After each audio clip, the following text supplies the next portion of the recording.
Près de 14 ans après le conflit qui l'a opposé à la Russie, la Géorgie dénonce l'occupation d'une partie de son territoire par Moscou.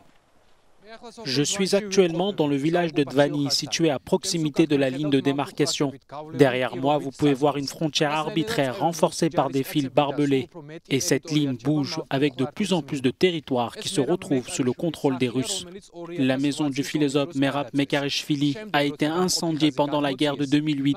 Mais comme la ligne de démarcation a été avancée, on lui a interdit d'accéder à sa propre maison.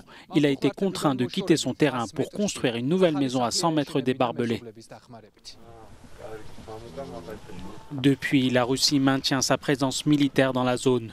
Aujourd'hui, il n'y a plus de bruit de tir, mais les Géorgiens dénoncent les exactions des soldats russes. Ils enlèvent des habitants d'une manière très obscure. Tout le monde dit que ces personnes étaient dans le territoire géorgien lorsqu'ils ont été arrêtés. Certains disent même qu'ils ont été enlevés dans leur propre jardin, devant leur maison. Et souvent, on ne sait pas où ils se retrouvent après. Goga Apsiori est journaliste. Il vit à Gori et travaille depuis plusieurs années dans les villages proches de cette frontière. Cela fait déjà 14 ans que la guerre a obligé les gens à vivre dans des conditions difficiles. Tous les jours, ces habitants perdent leurs terres, leurs forêts. Il y a même des personnes qui sont enlevées. Les soldats russes les arrêtent dans des endroits où il n'y a pas de barbelés ou de panneaux.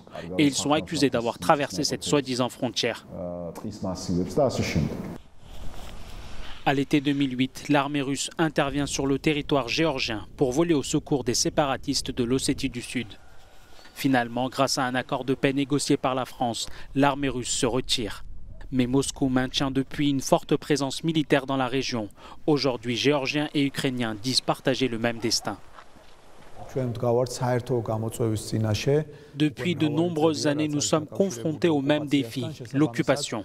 En ces temps difficiles, le gouvernement et le peuple géorgien sont solidaires de l'Ukraine et de son peuple.